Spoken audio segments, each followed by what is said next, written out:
Rudyard Kipling. Histoire comme ça. La complainte du petit père kangourou. Bon, point toujours ne fut le kangourou tel qu'on le voit aujourd'hui, car c'était une toute autre bête à 4 courtes pattes. Il était gris, laineux et d'orgueil immodéré. Il dansait sur une crête au milieu de l'Australie et il alla trouver le petit dieu Nka.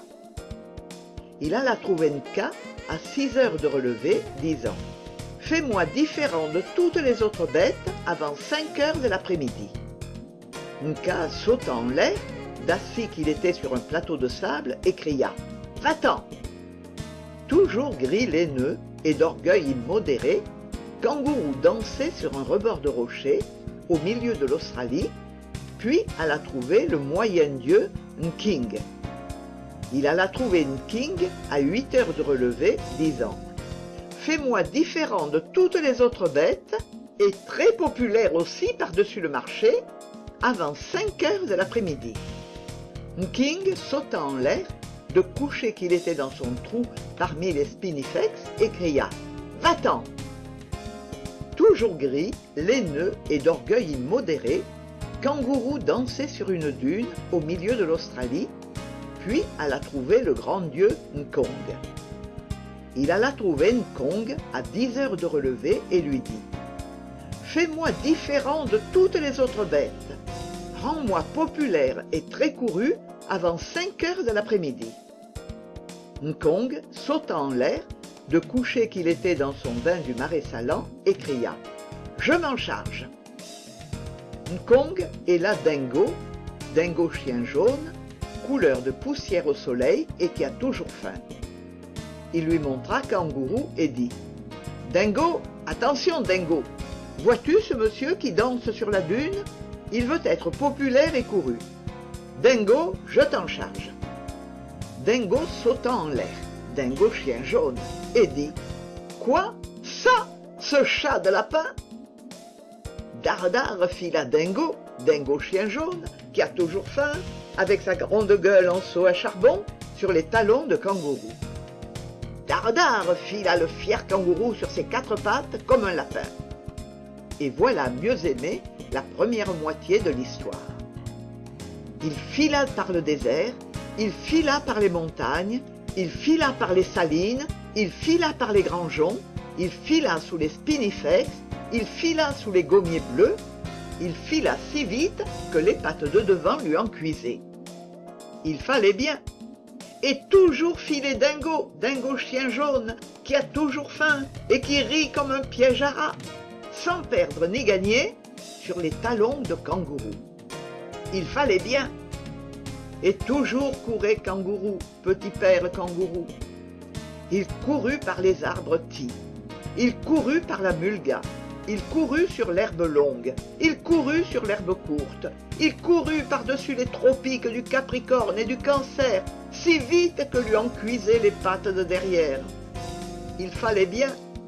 Toujours suivait Dingo chien jaune, qui avait de plus en plus faim, avec sa gueule en collier de bourrique, sans gagner ni perdre.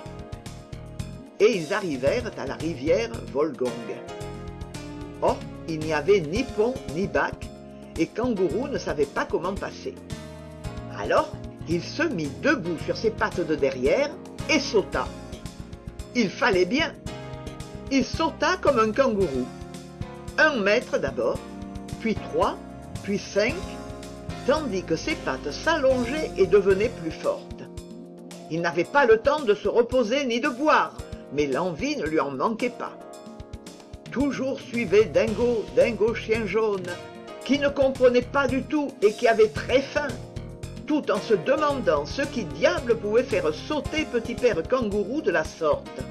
Car il sautait comme un criquet, comme un pois dans une poêle, ou comme une balle neuve sur un plancher. Il fallait bien. Il troussa ses pattes de devant, il sauta sur ses pattes de derrière.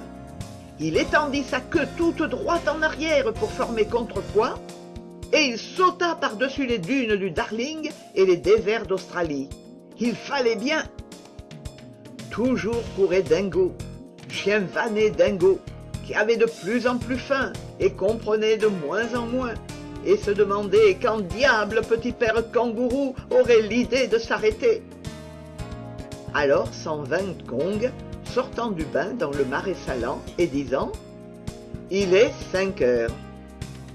Sur son derrière s'assit Dingo, pauvre chien dingo qui a toujours faim, couleur de poussière au soleil, qui tire la langue et fit « Ouh, ouh ».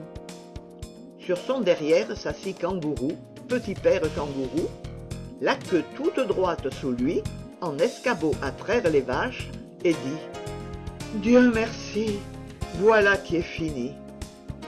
Alors, dit Kong qui est toujours bien élevé, « Il faut remercier Dingo Chien Jaune après tout ce qu'il a fait pour toi. » Alors, dit Kangourou, Père Kangourou le très fatigué, « Il m'a chassé des lieux de mon enfance, il a bouleversé mes heures de repas, il a chahuté mon académie, et pour ce qui est de mes jambes, n'en parlons pas. » Alors, dit Kong, « Peut-être je me trompe, mais ne m'as-tu pas demandé de te rendre différent de tous les autres animaux, de même que très couru, et il est 5 heures. » « Oui, dit Kangourou, j'aurais mieux fait de me taire.